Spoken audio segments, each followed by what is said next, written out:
play for RRQ Hoshi. But ladies and gentlemen, the drafting phase has begun between RRQ Hoshi and RSG. As RRQ, they're going to be on the blue side, and RSG, they're on the red. Kaja and Martis banned out immediately from the side of RRQ, saying we want to open more heroes here. Yeah, perhaps winning respect as well towards the side of RSG. Remember, they picked up Martis a couple of times and it worked out for them. So RRQ, they want to somehow learn from that, but to close out the banning phase, they banned out that Benedetta. Yeah, that's a really good ban unit, especially. I mean, you can see Diablo is like, they're looking at me. I got his attention. I deserve the ban. You know, that's all me, baby. And I think it's definitely understandable because Diablo is able to kind of create the space and also scrape a lot of gold, which helps with the Singaporean almost foolproof defense. But like we saw in their matchup against Echo, there's a lot of ways to actually manipulate it and finding opportunities across the map. So if it's going to come down to cross-map plays, I'd be interested to see if RRQ lean away from a teamfight strategy to a full-on split push strategy. And on that note, talking about split push, I'm thinking of the hero that can do the split. Are RRQ going to pick up the glue here? Maybe it's wide open here, but it seems like they are taking their time here, so I'm quite surprised. Perhaps the scenario isn't there, but there you go, the carry first. Why? Because blue can be countered by the carry, so why not anticipate that and just pick up the carry themselves first? Exactly, and that's the beauty of being first pick on that blue side, but it does kind of give you that, that bounce back, right? And I'm expecting for RSG, they might lean away from that glue. The Valentina gets picked up as well as the glue. That's not too bad. But this Valentina pick here, glue is always going to be very, very relevant in this meta. I think that goes without saying. But at the very least, it forces RRQ to think about, hey, what ultimates are we giving over to RSG? Or if they want to do the Echo style of play, you know what? We'll give you all the good ultimates. You got to pick which one you want. Yeah, you're right. Again, perhaps that is the same. That would be the approach from inside of RRQ. Again, we mentioned that Clay likes the Eve and he will pick up the Eve. And to add to that, they add another solid hero. And that Fredrin, the question is, who will play it, right? Will it be Albert or will it be R7? I don't know. Have we seen Albert play the Fredrin? Not yet. Not yet. Not it's yet. already in his arsenal. Yeah, it's not out of the question for Albert. I think it was a lot of discussion before, maybe during the SEA Games era, where we observed that he wasn't too great at these fighter tanks in the jungler, that his prowess was more on the assassins, but definitely still on the table for Albert now coming into M4. RSG, what are they going to respond with? Remember, the Grok is still up if they do want to go for that. Up, but I guess they might prio the Marksman. And yeah, I was about to say Marksman, Beatrix picked up, but take a look at the win rate, 11.1%. Not a good number to rely on. Yeah, especially the fall from glory of Beatrix, usually the most dominant, most nasty marksman until Melissa came out and then the hard nerfs came through, but still Beatrix remains to be part of this list. Now we go into the second phase and immediately once we see the three locked in heroes, they're basically somewhat mirroring each other. They already have a mid lane locked in and secured, but for RRQ they have the flexibility of the Fredrin pick. However, for RSGSG, that might not necessarily be the case unless they've been practicing Valentina in multiple positions. True. I mean, that glue itself is also a flexible pick, right? Can't enter the room, can't enter the XP, but as the second phase commences, it's going to be the Atlas band. Comes through from side of RG saying, well, I expect perhaps another hero. Vin might be banned here, and that's Franco. Yeah, I was about to say, like, to be honest, it's not out of character for RRQ to pick up something like the Franco here. So perhaps RSG, they want to take this off the board first. I think that's a really good idea. The fact that they've already banned out the Kaja, they had a good idea that they weren't going to pick up the Franco within the first phase on the red side. So great preparation for the side of RRQ. But remember, RSG, on the second phase, they will have first pick. So I'm hoping RRQ ban out that Franco sooner rather than later for this very last pick. We'll see. It seems like now RSG taking their time for their last ban of the drafts, and they have established that they will ban out that Kirita. We saw a couple of times when on this Kirita. It's good, it's solid, but I guess RSG saying, yeah, you don't want more team fight hero from you guys, RRQ?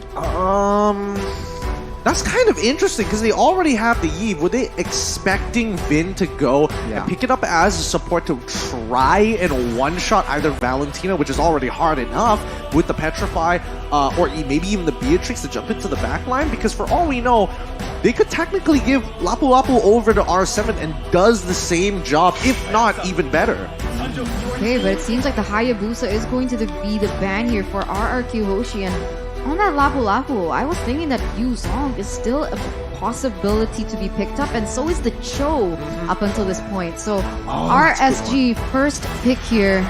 They need to secure either, because I'm not really acquainted with the Singapore regions. Are they flexible? Do they put Valentina in these weird places, or is this Valentina definitely going mid? It really depends on the results of their scrims and what they've been preparing here, and I'm not 100% sure what it's going to be. Kind of wish Jays was here because he probably would have given us more insight on it, but you'll see him much later down the road.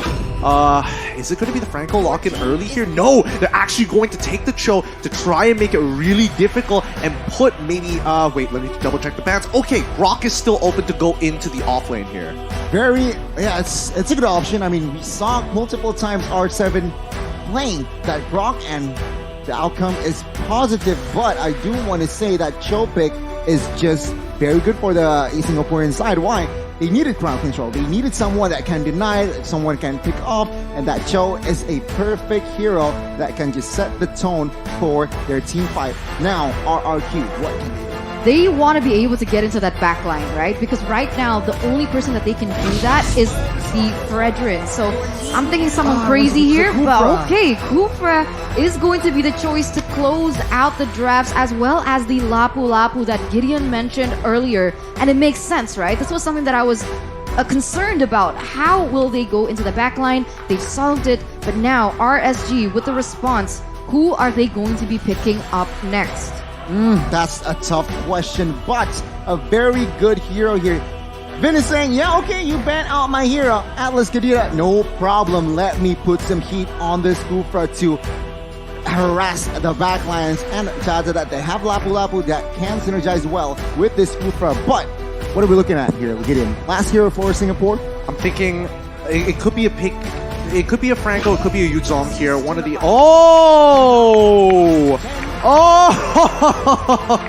Alright, I wasn't expecting this, to be honest. This time around, Ray is going to be like, you know what? I'm tired of these util. I'm not a tool. I want to carry this time around. We got some power picks and a Valentina in the house. Very excited to see how RSG is going to utilize this. I'm surprised, right? Because the information that we got when we were doing briefings about RSGSG is that Ray doesn't use assassins. He's more of the tank fighter type, but he actually brought the Ling this time. And my question... That brings me to my question. My question was, is it the wisest decision to be picking up the Ling, realizing that the Kufra was already picked up by RRQ Hoshi? That's a bold pick. So I guess what they're saying, we don't care. You have a Kufra. Nah, let me let me just put it up there and just raise the posterior, man. Exactly. That's what you're expecting to do. Raise the posterior, call me daddy. Let's jump right into this game. One of these teams are going to be making up into the upper bracket. The others will be dropped down to the lower. It's RRQ Hoshi up against RSG Singapore. Already so much tension, even in the audience, anticipating this next matchup. It's going to be do or die right now. As you can see here, Bray is going to be starting on the red buff first. A different pathing here, but they might clash both sides. So we'll see here. Again, spell check, item check, well, emblem check. Nothing too out of the ordinary. Out of the ordinary, yeah. Yep.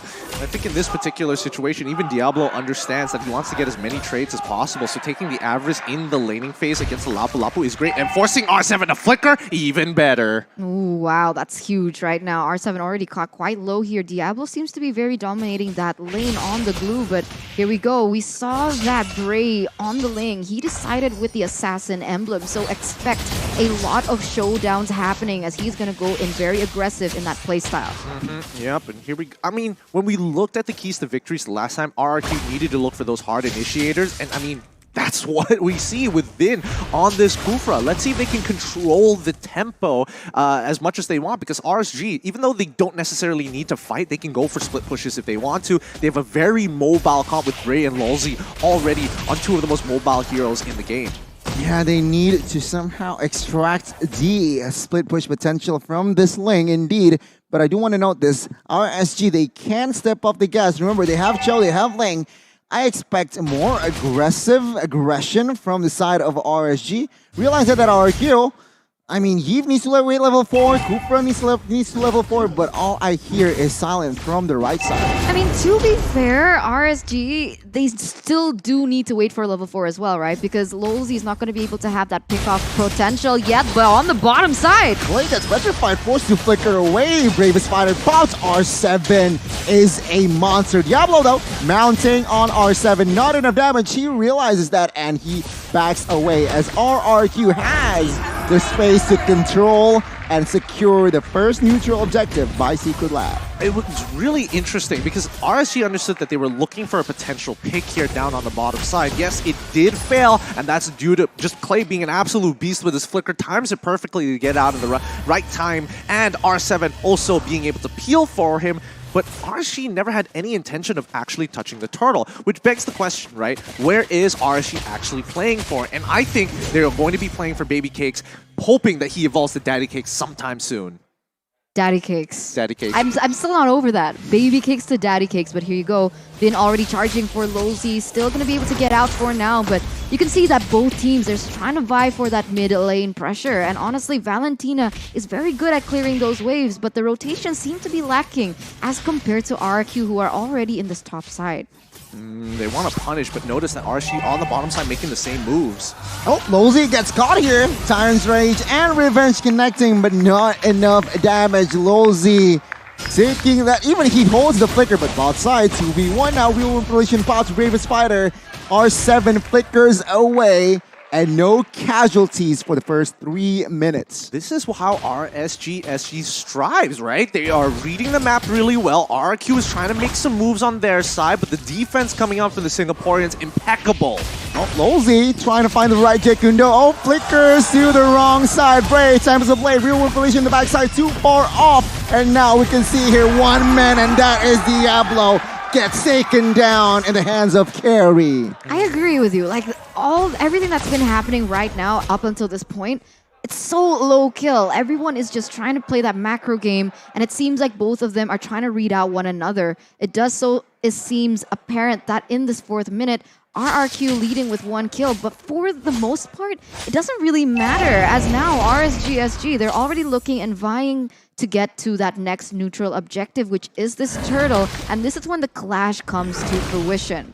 And you can tell that RSG actually want to contest for this. They're posturing themselves ready to collapse on RRQ, looking for their rotations and cutting them halfway through. 5 men already in that vicinity. Lolzy opening. Oh, flicker! Jekundo connecting onto his Clay, and we can see here the damage. Trying to find N. Baby Cakes flickers as a defense as well. Real Manipulation been the one to fall first, but in the backside, it is actually going to be Lolzy. Finds also gets taken down as Ray is in a bad situation. A 2 main damage dealer as Skylar finds the triple. That's not good. That's not good. You don't want to be putting gold onto Skylar, who is on the hero like Carry, who can snowball into that later stage of the game.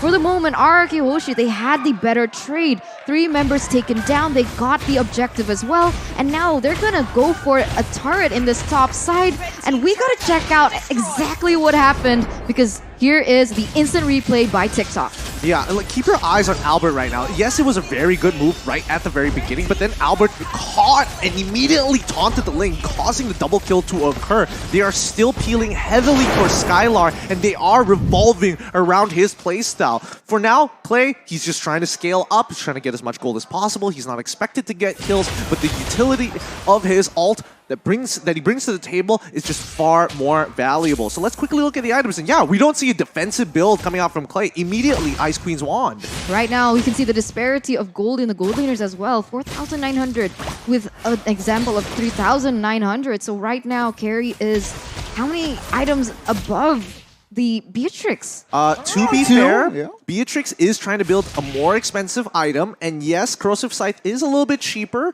Not to mention that he already has the Swift Boots. There we go, Bladed Despair. I would have wished that Baby Cakes was able to finish one item rather than try to greed out to get the second one's components ready, up and ready. But hey, that's just me. Oh, Losey, questionable target there. Still able to back off RRQ. Good setup though. As take a look at Skylar. You have 6 minutes in. 4 kills already. But I haven't seen Vin really get his ultimate on the right person just yet. I feel like every time they go for an engage, he hasn't been able to maximize the potential that he actually has. I think he understands that he doesn't have to, right? Because if he engages and fails, that puts his team at a bigger risk of giving free gold over to RSG, and that's not what they want. They want to slowly build up the lead. They have a 2.6, and now it's just small cuts upon small cuts. Oh, where Dragon Vin gets taken down. Take a look, Losey there, taking a lot of heat as Clay finds the kill. And now Roy's in trouble. Skylar finding the kill as well, but Bray finds compensation, takes one down. And now Diablo using the split against Skylar. He mounts him. Can he make something? Baby Cakes shut down. And there you go. Baby Cakes though will be traded back by R7. It's scrappy. It's everything. And this is RRQ. Okay, honestly, I have to say, R7 should live this, but I have to say, Baby Cakes cannot be missing those shots on a stunned target, man. He was predicting the movement. He should have just shot as soon as the stun connected. Seeing now the turtle here, RSG, trying to grab space. Oh, Vin gets caught. We'll see. That Bray patiently waiting for the execution as now Diablo in the backside. But take a look at the backside here. R7 gets caught. Skylar though finds Diablo, traded back, and now it's going to be an all-out war. Losey down, and we can see Albert claiming the neutral objective, but Bray will find Skylar in the process. 3-4-2, but RSG lost the turtle. Yeah, they lost the turtle. It's really unfortunate. Albert, as of right now, is still at the exact same level as Ray, so it should have been a very clean 50-50. Let's see how much more punishment they can actually put. They don't actually get the mid-tier 1. That's unfortunate. Wait, now actually Baby Cakes is going to whittle it down. So regardless, even though there is going to be more gold and EXP on the side of RRQ4 now, RSG's punishment after the turtle is going to be a big swing. That 2K lead now absolutely gone. Yeah, ping pong match all across the board here between RRQ as well as RSG, as even though Bray is on that emblem, he is still going to be able to get a neutral objective take as well as a tower in that top side. So slowly but surely they are advancing according to their keys to victory, where it's said that they were supposed to focus more on these objectives, and that's exactly what they're doing. I like it. It's a balanced game here. RRQ, you were in the lead. We're 2,000 ahead. RSG though, with the earlier trade, managed to equalize. Now conceal play. Will they find someone? Oh, it's Kundo, and there you go. Albert is the target. We'll see though, reinforcements come. This is the right question. Albert gets taken down though. Will there be any trades? And take a look at R7 in the backside. We can have it. Clay goes down, and R7 with the Bravest Rider will not be able to find anyone else as RSG gets traded back 2-4-2. It's funny because it seems like RSG is playing into what RRQ want, which is team fight, as they are losing members on the board. But look at Bray right now. He wasn't involved in that team fight. He was more focused on splitting the map. He was more focused on getting those towers to the top side. And he's getting way more value in the fact that they have way more map pressure than RRQ. Yeah, and that's the thing. RSG is just, I mean, just the region of Singapore is really efficient at maximizing gold and opportunities. They do not miss a beat. But RRQ, it doesn't mean they're completely out of this. Look at the lead that R7 has over Diablo. A 2-level lead. He is the difference maker in jumping into that backline and threatening Baby Cakes. Now we'll see though, Vin catching one. Losey gets taken down. Wheel manipulation, 2 of them pops out. I'll take a look. That huge Baby Cakes down. Lord, who gets it is Albert. RRQ may step on towards the gas, but they stay disciplined. And RSG falls with 2 down, and as well as they didn't manage to get the Lord. RRQ played that team fight so well. Did you see R7 there going straight into the back line, taking down Baby Cakes? And He's not having a great time. Look at his KDA, 3-4-1 right now, Gideon. Look, this is the break even for RRQ, and now we see the accumulated lead from R7 making all the difference here. They want, again, the keys to victory. You want him to carry? Just give him a carry type hero, and eventually he's gonna do it. A 3-level lead against Diablo so far, and Baby Cakes doesn't have enough gold to purchase a Winds of Nature to keep himself alive. Okay, and we're gonna see here right now, the Lord is going to be marching in that top side. For now, when you have a Ling, you're already looking to kind of open up the map a little bit more, trying to slow down these waves, and that's Bray all by himself taking care of one lane. He needs the rest of his team to focus up, hunker down, and clear this wave as quickly as possible. I mean, this is the first Lord, so it's still manageable, and RRQ will definitely capitalize though. Tier 2s in the mid side and as well as top has been taken down, but Bray, again, extracting the Ling prowess, split pushing, and yeah, finding the tier 2 bot side. He's also taking away all RQ's jungle, so he's farming up the storm at the no. moment, and look at the damage on the Clay! Oh my god, Bray trying to play the sneaky Link, and there you go. He does not succeed as RRQ. They were ready for that. Yeah, they were already waiting by the river brush, and that was really nicely done. And Clay, he didn't have his flicker at the time. He could have absolutely died there, and if and only if we saw Bray react with his Blade Tempest, I think he might have secured the kill and gotten out of there, but it's really tough to say because right now RSG, even for Lulzy, is having a tough time to open up the map for the rest of his team. Looking at the players' gold, we see that Bray is second to Skylar at the moment, and Baby Capes kind of falling a little too far behind. Is there any other winning condition that RSG can rely on other than Baby Cakes up until this point? It's a bit tough. I would say that Roy is in a really good position. I mean, he's dishing out a lot of damage. The main issue is that he has to get in pretty close to the fight to steal an ultimate. I mean, and still, if they're planning for a fight, he has to steal the ultimate way before the fight even begins, rather in the middle of it. Okay, conceal. Oh my god, Jakundo connects, but no follow-up damage. Oh, then catches 3, and Albert takes 1, and we can see now the collapse that RRQ.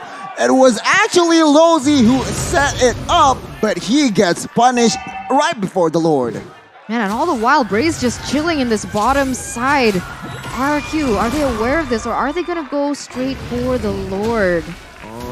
This could still be a little tough here. Bray is level 15 to Albert's level 15. They are moving around trying to open up the map to make sure they know exactly where Ling could possibly be. He didn't show up bottom side, so here we go. A possible steal? No. Is RSG going to attempt it? Bray! Nah, too late. Way too late. Bray unable to do anything, and he doesn't even have his purple buff, so it's just not worth it. Yeah, a little bit too late to the party, and even Diablo stole the purple buff by accident. It was the little slime he left on the ground that exploded. That's just so unfortunate at a time like now where, especially when Bray needed it the most, that purple buff, hopefully that didn't cost them the game. I mean, it makes all the difference, right? Especially for a Ling. But right now, RRQ with a 4,000 gold lead, and they have a Lord on the way. It's looking quite scary because RRQ Hoshi, they have the better high ground in my opinion. Only advantage perhaps that RRQ, they are on cooldown spell-wise here, no flickers, so nothing too crazy, nothing too aggressive. Perhaps RSG, they might have the information. Maybe. There's a good chance, but here we go. Inhibitors should start to fall. Let's see how RSG responds to this on all sides, getting shoved in. Wow, base turret mid side and top side has been taken down.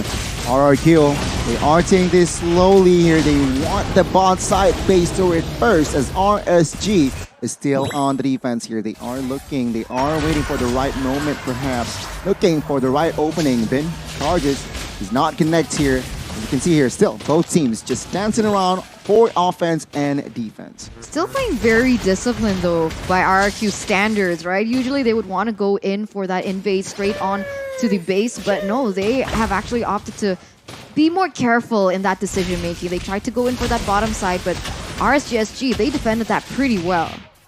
Yeah, and they still managed to hold on to at least one of their inhibitor turrets for now. But here's the problem, right? This was RRQ's big moment to try and crack in and force a fight onto RSG. Bray geniusly slowing down the bottom side of the waves and then putting it in a situation where the waves aren't stacked properly, only mid as well as top side collapsing, but not even at the same time. Then catches Diablo. Is this the right target? Split is there, but take a look at the damage that Skylar gives. It's too much. He gets taken down, and RRQ, a 5v4 situation, and Albert, he's just silent. I mean, Skylar 9-3 No. KDA up until this point. He also has the Athena shield, so just in case he has to go a little too close to someone like Roy, who's already dealing a lot of damage, he's respecting that. He's trying to increase his abilities to sustain in these team fights.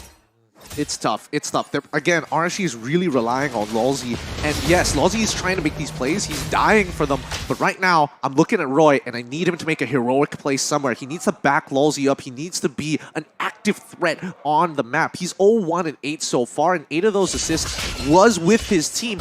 But right now, he needs to do more. He needs to go that extra mile.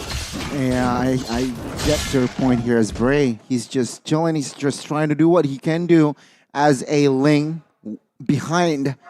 And yeah, I can see here the Lord. He's already contested. Yeah. It doesn't feel like Bray is chilling. He's doing so much for his team with splitting those waves. But once again, the contest for the Lord. They have to fight. Oh my god, catches Subin with that Tyrant's Rage. Mortal Pops everywhere. Baby Cake, the first one down. Not a good sign as 1, 2, 3, 4 bodies has already been collected, and Bray gets shut down. Double kill for Clay, and this is going to be the end for RSG. The Kings of Kings will be confirmed securing the upper brackets. RSG will not be able to do and fight, will have to fight from the lowers. Another crown for them to crush as RRQ Hoshi win this with a very dominant performance. At some point, it could have been RSGSG, but the way that RRQ played, they left nothing up to chance. They made little to no mistakes for RSG to capitalize on. And congratulations, as RRQ Hoshi are going to battle throughout M4 in the upper brackets. GG, well played to the Kingdom here. Absolutely crushing it. Skylar doesn't feel like he missed position. Same goes to Clay. Their team moves as a unit, and the Kingdom sticks together.